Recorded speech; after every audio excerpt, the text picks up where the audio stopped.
د افغانستان او بنگلاديش کرکټ ملي لوبډلو ترمنځ د یو ورځنیو لوبلړۍ پای د غلوبې چې د افغانستان په کوربتوب په شارجه لوبغالي کې 13 چهارشنبه پیل شوی وي په لومړیو دوه لوبو کې دواړو لوبډلو یو پر خپل نوم کړه وروستۍ لوبه چې برخلیک ټکونکې وه افغان کرکټ اتلانو پر خپل نوم کړه د یاد سیریز پای لوبه یو ځل بیا د خوست ښار په بیلابیلو وټونو کې د زرګونو کرکټ مینوالو له لوري ننداره شوه او د افغان کرکټ ملي لوبډلې باریا یې په خوشحالۍ سره ونمانځله.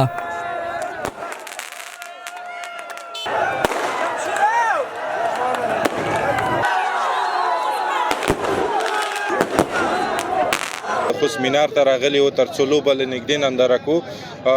ډېر خوشحاله یو چې افغانستان خپله لوبه سیریز په خپل نامه کوي، یعنې دوه لوبې له بنګلادیش څخه وګټلې. خوستوال دلته به هر وخت راغلي دي، خوستوال د کرکټ په خوشحالۍ کې دوی نه ستړي کېدونکي هلې ځلې کړي دي.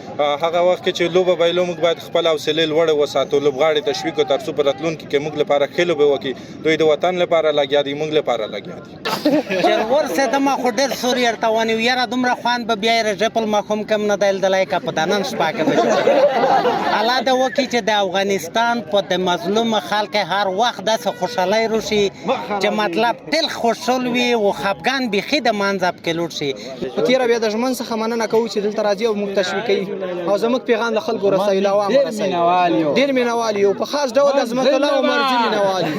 دلته راغلي مینوال چې لوبې د ښار په بیلابیلو برخو کې په کوچنیو سکرینونو ننداره کړي له اړونده ادارو بیا په تفریحي ځایونو کې د لویو سکرینونو د نصب کولو غوښتنه کوي او همداشان د افغان لوبډلې په بریاوو کې د عامو افغانانو ملاتړ او هڅونه اړینه بولي. خوستوالو تجارانو او د حکومت ته هیله کوو چې دلته په مینار کې سکرین کوچنی دی او دلته ځکه چې ډېر خلک راټولیږي، ډېر مینوال لري په خوست کې، باید موږ ته سکرین غاټ ولګوي. موږ هیله کوو له دوی څخه له حکومت څخه چې موږ له دوی د دې څخه زیات سکرین راوړي.